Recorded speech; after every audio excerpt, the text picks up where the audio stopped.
Hello, everyone, and welcome back. Today, we're bringing you a brand new explainer that tackles one of the absolute most fascinating intersections in modern tech.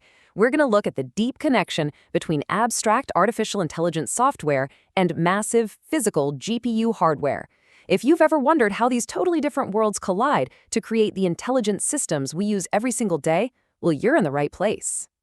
So let's jump right into the core question that's driving literally billions of dollars in investment today. How exactly do AI models train on GPUs? We hear these crazy statements all the time in the news, right? AI models need thousands of GPUs. Large language models train for weeks. Companies are spending millions on infrastructure. But what is actually happening during all that time? Why are GPUs so critical? And why can't we just use regular computers to get this done? To answer that, we first need to understand what it actually means to train an AI. I want you to think of an AI model kind of like a student. Artificial intelligence does not begin intelligent. At the very beginning, the model knows absolutely nothing. Training is basically just teaching the model by repeatedly exposing it to massive amounts of data. Just like a student learning math, at first they make a ton of mistakes. The teacher provides examples, the student takes a guess, mistakes are caught, and the student corrects their understanding. Through repeated practice, they get better. AI training works exactly like that. It learns through continuous trial, error, and repeated correction. But what's actually changing inside the model when it corrects itself? Inside a neural network, you have these interconnected computational layers, and each layer contains mathematical parameters called weights. These are just internal numerical values that dictate how the model behaves. Think of them as connection strengths. In modern large language models, we're talking about billions or even trillions of these parameters. Training is just the ongoing process of gradually tweaking these numbers so the model can finally recognize patterns and make accurate predictions. Okay, so how do we actually update those billions of parameters? It happens in a super rigid 5-step loop. Step 1 is the input data arriving, millions of text documents or images. Then we hit Step 2, the forward pass, where that data moves through the network. Step 3 is loss calculation, basically measuring how wrong the model was. Step 4 is backpropagation, where we calculate the necessary adjustments. And Step 5 is the weight update, where the parameters actually change. Let's break down the math happening here, because this is where the massive computational demand really kicks in. Let's zoom in on Step 2 for a second. During the forward pass, the input data flows through the model's layers to spit out a prediction. At its core, this step relies heavily on one massive mathematical operation, matrix multiplication. Every single layer is taking an input matrix, multiplying it by a weight matrix to get an output matrix. And remember, these are massive matrices with millions of values, passing through hundreds of layers. It is an enormous amount of repeated calculation. This specific mathematical operation absolutely dominates modern AI. Once the model produces its output through all that heavy multiplication, it's time for a reality check. Step 3 is loss calculation. The system compares the model's prediction against the actual correct answer. So if the model is trying to guess the next word in "the sky is" and it guesses green, the system measures that error. That error value is called the loss, and it tells the system exactly how wrong the model is. High loss means a bad prediction, low loss means a good one. The entire goal of training is incredibly simple. Just minimize that loss over time. Which brings us to Step 4, backpropagation. This is easily one of the most computationally expensive parts of the whole entire process. The system has to look at the error it just calculated and figure out exactly how much each internal parameter contributed to the mistake. Imagine a model with 50 billion parameters. The system literally has to figure out who to blame for the error among those 50 billion parameters and exactly how each one should change to avoid messing up next time. The sheer volume of math required here is just staggering. After backpropagation figures out the changes, we hit Step 5, weight updates. The system slightly adjusts those internal weights. The model gets marginally better. And then the whole thing repeats again and again, millions of times across those massive data sets we talked about. It's this exhausting, repetitive cycle of tiny improvements that gradually builds what we call artificial intelligence. But doing this much math, you need highly specific physical hardware. And that brings us to the hardware reality. If you tried doing all this matrix multiplication on a standard computer processor, a CPU, you would be waiting forever. A CPU has one small group of really powerful cores that do things sequentially, one at a time, very quickly. But a graphics processing unit, a GPU, takes a completely different approach. GPUs have thousands of cores designed to perform thousands of calculations simultaneously.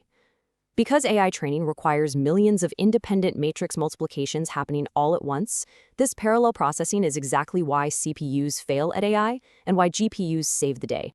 Now, modern hardware has actually evolved specifically to meet this massive software demand. Modern GPUs have specialized hardware built right in, called tensor cores.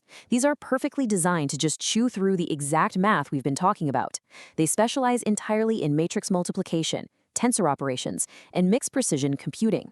Because these operations dominate the training process, having physical hardware dedicated just to this math dramatically accelerates how fast a model can learn. But hey, raw compute speed isn't everything. In fact, training large models introduces a massive hurdle: memory. The GPU doesn't just need to do math really fast, it has to store a ton of data locally while it works. It has to hold all those model parameters, intermediate calculations, input tensors, and gradients. All of this eats up huge amounts of video RAM or VRAM. Often, memory capacity actually becomes a much tighter bottleneck than the raw computational speed. And this memory problem gets even tighter because of how we feed data into the system. We rarely process one single example at a time. Instead, to increase hardware efficiency and keep all those thousands of cores busy, we group data into batches. A batch might be 64 images or maybe 512 training examples processed all at once. Larger batches increase your speed and throughput, for sure, but they require significantly more memory to hold all that data simultaneously. It's a constant balancing act. Let's look at a practical example to really illustrate this capacity problem. 100 gigabytes. Imagine a modern AI model needs 100 gigabytes of memory just to load its parameters and handle a single training batch. But a high-end single GPU might only give you 24 gigabytes of VRAM. The math is simple and the problem is totally obvious. One GPU literally cannot hold the entire model. So what do we do when the software outgrows our hardware's physical limits? Well, we have to zoom out to the macro level. The solution is distributed training. We link multiple GPUs together to share the load. There are two really common ways to do this. First is data parallelism, where every GPU holds a copy of the model but works on different chunks of the dataset at the same time. Second, for the truly massive models, we use model parallelism, where the neural network itself gets chopped up and stored across multiple different GPUs. To pull this off, these GPUs have to constantly talk to each other, which makes high-speed connections like NVIDIA's NVLink absolutely crucial. And this sheer scale is what defines the AI industry today, because today's models contain hundreds of billions of parameters. A single machine with, say, 8 GPUs just isn't enough anymore. Companies building frontier AI need clusters of thousands of GPUs, all working in perfect unison for weeks or even months at a time. We're talking massive electricity demands, intense cooling systems, and huge data center infrastructure. This is exactly why cloud GPU demand is absolutely exploding right now. Now, it's really important to make a vital industry distinction here to understand the economics of all this. Training versus inference. Training is what we've been talking about today, building the model from scratch. It is incredibly computationally expensive. Inference, on the other hand, is when a user actually queries the finished model. Inference still does that forward pass, but it completely skips the loss calculation, backpropagation, and weight updates. Because of that, using the model is significantly cheaper than building it. Let's solidify everything by quickly clearing up some common beginner myths. Myth 1. AI learns instantly. The reality?